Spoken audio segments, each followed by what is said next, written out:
Ronaldo and Messi and these guys that, for obvious reasons, they're bigger than a lot of clubs. They're more followed than a lot of clubs, bro. You want to harvest all of that for yourself, not break bread to Sky Sports when they're putting them players on adverts and things like that. It's a massa. It's an absolute massa, bro. But that's exactly it. So if you've got a player like that at your club and you know that you can charge man all around the world a certain premium, like kind of what the NBA do with the NBA pass, and you can just follow your team, or you can get the whole NBA stream. I'm on that if they bring that. That's what I'm on that. That's the sort of thing I think football need to have. If I'm an Arsenal fan and I don't know, go on Arsenal.com, I should be able to watch all our games, whatever competition, whatever time they're on. You need that more, man. How many men are getting zanged playing for Sky? I'm one of them, getting zanged for Sky Sports and all these things. You buy half of these packages, you can't watch a next league, or there's a certain game that you can't watch. It's a zang, bro. That's them things they need to happen, but they're not going to, as you know. But this is it. But that benefits the big clubs, but it doesn't benefit the small clubs. Exactly. You know, like that. They make less money. And them teams there, it's a $5 to watch their games online, bro. Like, you see what I mean? And QPR ain't got a fan base like that. You know them ones there. So they can do it. It's crazy, fam. Nah, but that's what I mean. So imagine if Man United are doing that, Arsenal are doing that, etc., etc. Yeah, teams like Brighton, though, those are the teams that would suffer. You know, like that. And that's why the TV deal suits the smaller teams. But the bigger teams, they're like, fuck this. We got our own fan base. We could generate probably 10 times, if not more, than what we're getting. Do you know what I mean? From these TV deals, if we actually had control of our own streaming rights. So, yeah, it's a bit mad, bro. The water with that Super League thing. It's like, okay, the public are not ready for this right now. We're going to come back with it. We're going to repackage it. It's going to come back. I don't know what sort of variety it will be, but it's going to come back, man. And I can't lie, even me, when it initially came out, I was like, no, F all of that. Because as humans, naturally, you don't really want to change. But then when they broke it down, it's not that I'm for it, but I'm not necessarily against it, if I'm brutally honest, as much as I like, obviously, man are not going to stop watching football if it happens. Who cares, isn't it? Do you know what I'm saying? My main thing is, yeah, I feel like a Super League kind of, it takes the gloss off the Champions League, because it's like, the good thing about the Champions League was you never knew who you were going to play.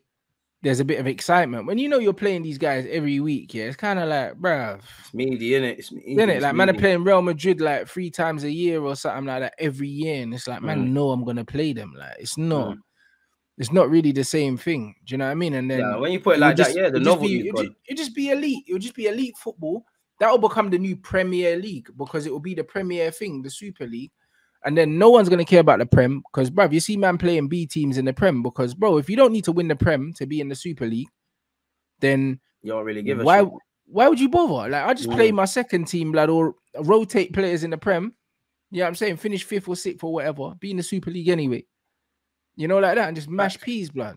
Do you know what I mean? So, like, again, like, people, the Premier League would become like the league that the big league teams don't really care about. Might even become Scottish League if it got to that, really.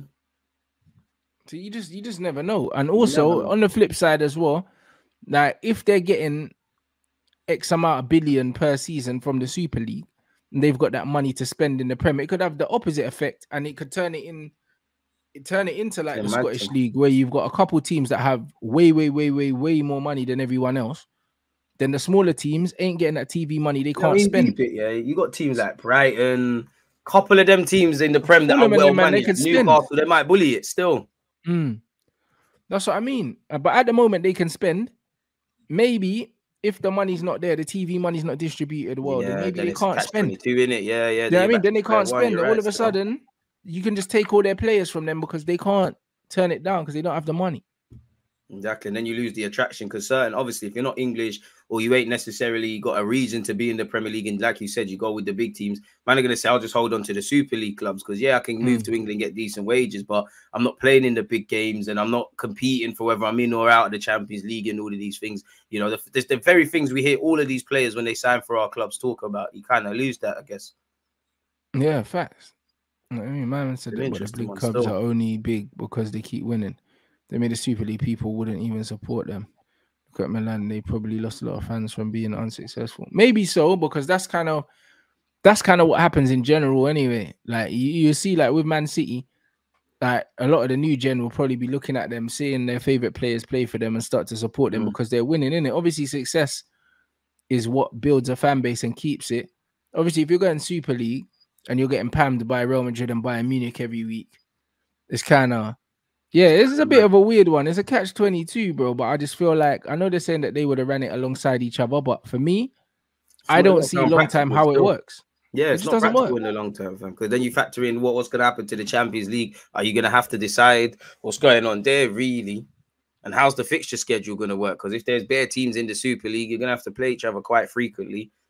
And they probably would have taken that around the four corners of the world, really. Would have seen North London Derby in Abu Dhabi or something. And I think that's where we're getting anyways. Because they'll be selling rights to games, just like the NBA they're doing games like they done a game in Paris the other day. Do you know what I mean? And then they'll do different games like in all the different parts of the world and that. And if them man think that I'm waking up at 3 a.m. to watch Man United, I'm not doing it, bro. You know them. I will be waking up for Arsenal, man. That is, I wouldn't do it, bro. I'll be real because they're taking a piss. Because they're gonna see certain man. Yeah, what will happen is certain man will just say, "All right, cool, grassroots thing," you know, like that.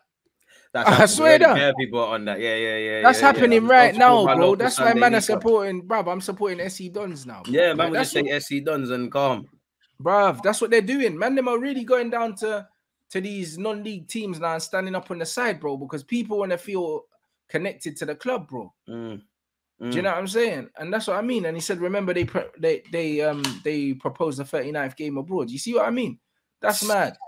Do you know what I'm saying? For what reason is that there? And how does that affect the league and obviously the points? And yeah, man, that's dead, really. And if you've got the World Cup and there's a 39th game abroad in a pointless game, how many players really want to play? And even if they did play, how many players are going to really try? Because you got to think about injuries and all of these things. They're not going to try it. And then the fans that are consuming the sport, they know that the players don't want to be there. Yeah, they know they're sitting there watching the game. The players ain't running.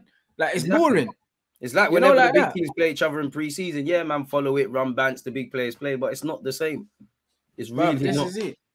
It's a joke thing, and it's just like even in basketball, like at the moment, like I went to the Knicks Portland game, and bruv, their two best players didn't play because it's regular season. Regular season, man, them are saving themselves for the playoffs and that. Like, you know what I'm saying? So, bro, like when you turn up to a game, like you don't know who's going to be playing. Turn up, essentially. But that's what I mean. The guys that are selling the tickets, you don't even know if they're going to play. You know, like that. This is it. And that can always be a situation, bro. And when the Premier will be turning into that and Super League and that, like it's one thing having international fans waking up to watch Man United. That's fine. Because Man United's in England, bro. Like I stay up to watch basketball. I don't complain about the time because I understand that it's an American league. So but I'm not waking up at 3 a.m. to watch Manchester United, which is an English team, blood. 3, 4 in the morning. I'm not doing it, bro. Do you know what I'm saying? I'm just not doing it. On principle, I'm not doing it. Do you know what I'm saying? I can't do it. It's crazy to me. It doesn't make sense. When you put it like that, it's crazy still. If it's pre-season and it's a little, pre-season for like 3 weeks or something, fine. Do you know what I'm saying? But imagine man have to do that all year. Nah, it's crazy. Yeah. I'm not doing that. When you put it like that, it's crazy. But that's the thing. They know they can get away with it, man. The thing is, because obviously, as you know, as football fans, some of us have a mad attachment. Certain people cheat on their wives day in, day out. They will never support another football club or do anything like that, or miss a game or give up their season ticket. So it's these things that, like, you know yourself. These men are money men. They know how to leverage this. So, you know, even with fans, they'll scream when Arsenal were doing quite well. Fans will scream and shout, "Kroenke this, Kroenke that." Still gonna be in the stadium, like still gonna be in it. It's crazy. Yeah. 100%, and the man said you don't see how it benefits English clubs. It benefits them in a little bit, but it benefits the other clubs more because the disparity between what the top English clubs earn and the other clubs around the world is massive. And the average Premier League teams now, really and truly, if you're because even when you look at Bayern Munich and them man can't spend the money that fucking Man United, Chelsea, and them man, but they can't, bro. That's why the League of Dons are always crying about the Prem and all these things because they can't do it. Bro, their season tickets are cheap. The league's robbed. Them man don't have £1,500 season tickets. Bro, you can get these season tickets in them countries for 2-3 bills and that.